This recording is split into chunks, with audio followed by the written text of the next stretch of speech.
Do you need to squat ass to grass? When does full range make sense? How do you utilize it for your best results? And does it even matter? I'm going to make a case for and against, but we'll see what the current body of literature says and ultimately let that decide for us.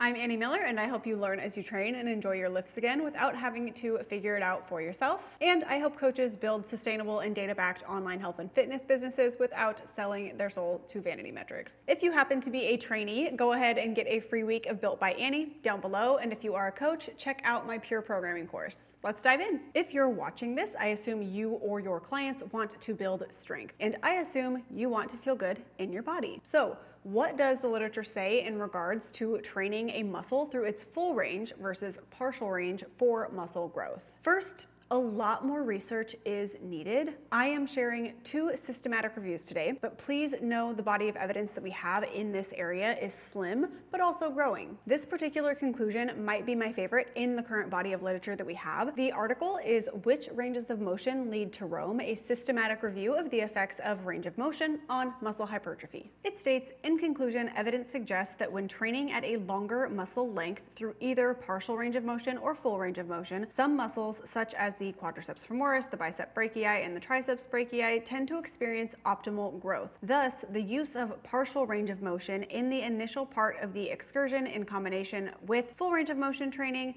should be considered when prescribing hypertrophy-oriented resistance training programs. Essentially, this is saying that partial reps or full reps are less important than being sure that the muscle is worked in its end range, i.e. the lengthened position. Think about working a seated chest fly, for example. We get a massive stretch across the chest in the end range. You could use this data to maximize growth in select exercises by using partials, so only working the lengthened range, doing 1 1/4 reps at the lengthened position, or using pauses in an isometric contraction in the lengthened position. This can be applied to nearly every exercise. But I say select exercises because I believe more research is still needed. See my other video on shortened versus lengthened positions where I explore the idea of where you'd put a 1/4 rep for more time under tension in different exercises. I would think it's where the muscle experiences the most tension, and in some exercises, that's not always the lengthened position, I hypothesize. Moving on. Our second study is Effects of Range of Motion on Resistance Training Adaptations, a systematic review and meta-analysis. It states full range of motion training produced significantly greater adaptations than partial range of motion on muscle strength and lower limb hypertrophy. I love this because although we're not talking specifically about strength, this meta-analysis found that not only was training the full range more beneficial for muscle growth, but also strength gains. There is a caveat to that, which we'll discuss in my case against range of motion a little bit later. The meta-analysis was small, looking at only 11 studies. As I said, the body of quality research is limited in this area. The studies varied in upper and lower extremities. Some used compound movements like the squat, and others used more isolated movements like the bicep curl. The current conclusion seems to be in alignment with significant data showing superior muscle growth when full range is used. With that, current evidence supports that it would be most beneficial for muscle growth to acquire more time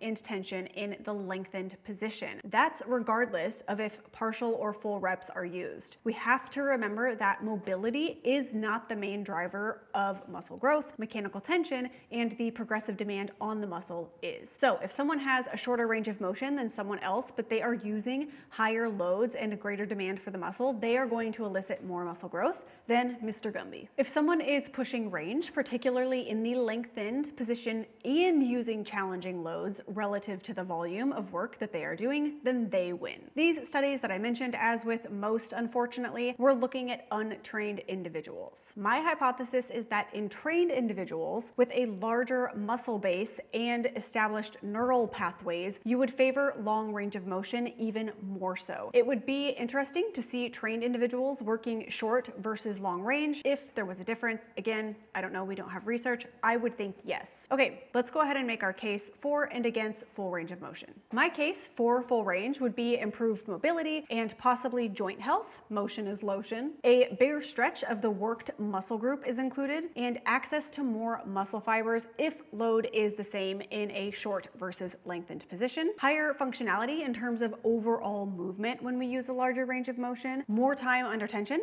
when compared to lower range of motion if again working at the same pace. When I said I was going to make a case against full range, I was stretching the truth because there isn't much of a case to be made in my opinion, but here is my case against full range of motion. If working max strength, a shorter range of motion is going to be favorable. Less room for error because we have less movement overall. There is less time under tension, particularly in the eccentric lowering phase. That is it. That is my case against full range of motion. It's not really against, but one could make an argument for partial reps or a shorter range when you are doing max strength work. But even then, doing partial reps at the lengthened position makes the most sense and is backed by research. This is fun stuff. I think it is anyway, and I hope that you do too. Let me know in the comments below if you focus on range of motion in your training or not. Shoot for your end range with control and be sure to use a challenging load. Otherwise, you're not maximizing that potential for muscle growth. 'Tis what the research says for now.